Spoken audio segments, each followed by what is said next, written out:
Let's get straight into it. I know this is all Women Matters, but you have been brought to talk about Women Matters.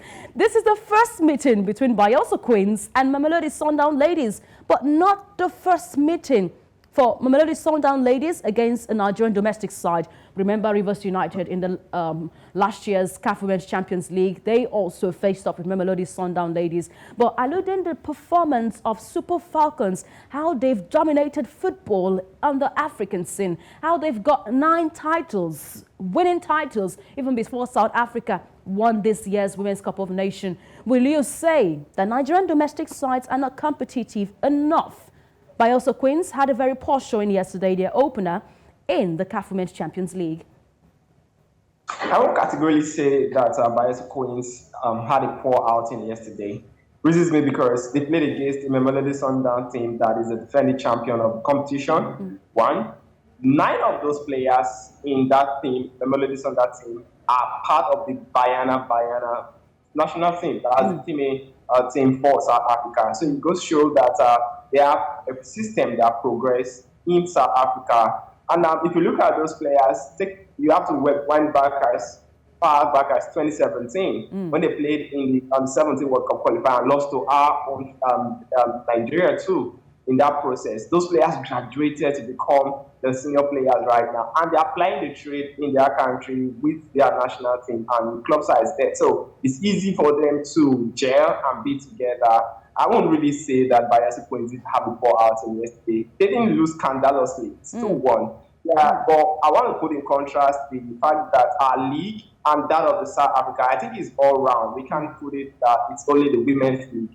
I think the fact that we've only grown to this stage is even applauding for the fact that our league is not one of the leagues that our administrators have not really given us that coverage that we would say has given the league the opportunity to grow, both the male and the female. I'm talking about the NWFL and the NWFL. So, I would say that the system in South Africa works better than what we're having right now in Nigeria. And the administrators there too, I think they are more focused and more determined to give their team glory. And that's why I was seeing the success being recorded by their teams from the men's football, where the Mamelodi on that team too, the main team, also got to the Champions League final. The female too are the defending champions of the female Champions League. So it goes to show that the system in South Africa and the administrators know what they are doing, and the system is working as against what we have in Nigeria. So your response is a confirmation that the Nigerian league is not competitive enough for the ladies. But Rivers Angels, the champions for last season, that made it to the CAF Women's Champions League, did not make it out of the group stage in 2021. Do you fancy Bayelsa Queens' chances going beyond the group stage? Remember that they've got Wadi Degla to face. Wadi Degla went up against TP Mazembe from DR Congo, and just one goal could decide the fate of that match. Do you fancy Bayelsa Queens' chances in this year's competition? Definitely, I do. I'm very hopeful. I'm a United Nigerian, so I'd really love them to progress to the next phase of the competition.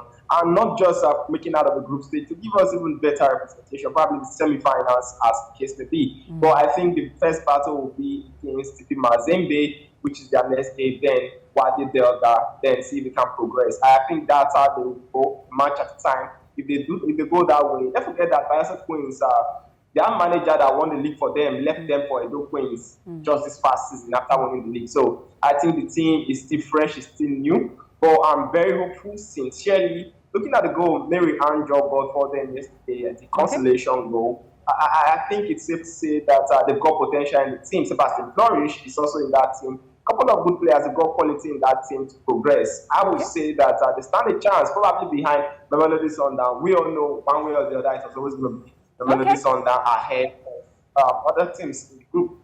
Okay. Remember, they say that once beaten, twice shy. We're hoping that the Nigerian side will not be 2 times beaten. Thank you so much, Nosa Iguma, for joining us on the show. Thank you very much, Joining.